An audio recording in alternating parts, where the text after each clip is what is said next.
orang menyudahi kegelapan dalam kekelaman dan kelam pekat. Mereka dilupakan orang-orang yang berjalan di atas. Mereka melayang-layang jauh dari manusia. Jalan ke sana tak dikenal burung buas. Mata elang tak melihatnya. Binatang ganas tak menginjak kakinya. Dan singa tak melangkah melaluinya. Mereka menggali tambang jauh dari kediaman manusia. Tanah yang menghasilkan pangan di bawahnya dibongkar bangkir seperti oleh api. Mereka membongkar bangkir gunung-gunung sampai pada akar-akarnya.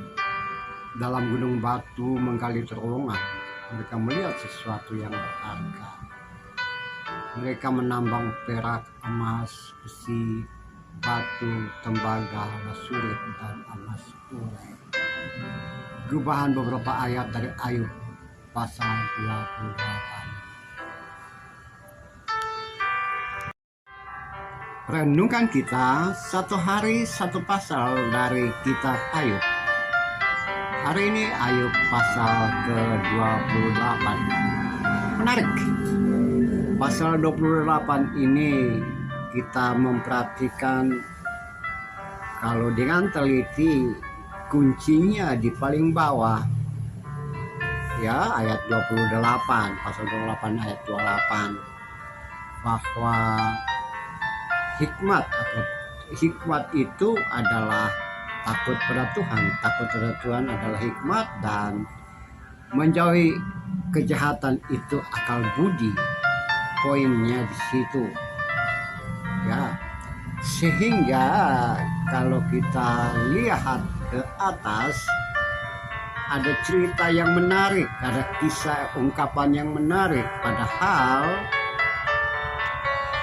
kisah Ayub ini ya sekitar ya 200, mungkin 2000 tahun sebelum Masehi. Ya, itu jauh sebelum Abraham, Ishak, Yakub. Jadi kisah kuno ini.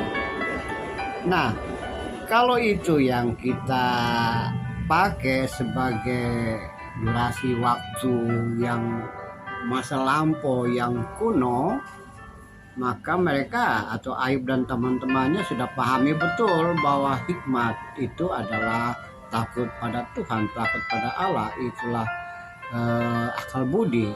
Namun yang menariknya adalah pada masa lalu mereka sudah tahu apa itu menambang.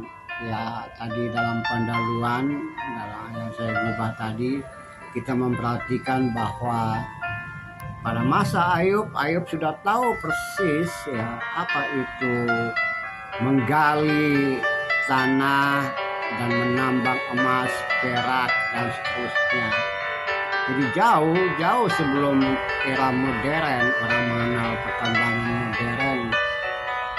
Pada masa Ayub, orang sudah membongkar liang batu masuk ke dalam bawah tanah untuk menemukan hal-hal yang berharga, batu-batu berharga, ya, emas, perak, tembaga, dan semuanya.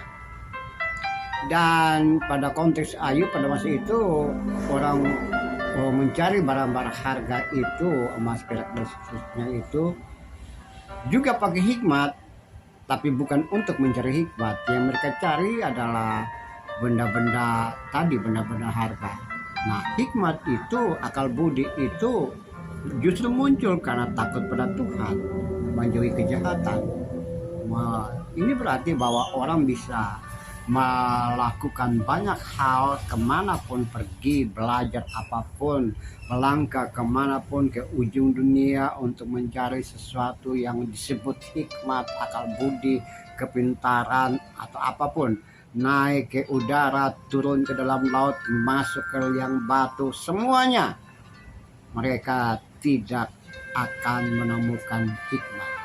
Jalan menuju hikmat hanya satu, jalan untuk memperoleh hikmat hanya satu, adalah takut pada Tuhan. Ya, itu takut pada Tuhan.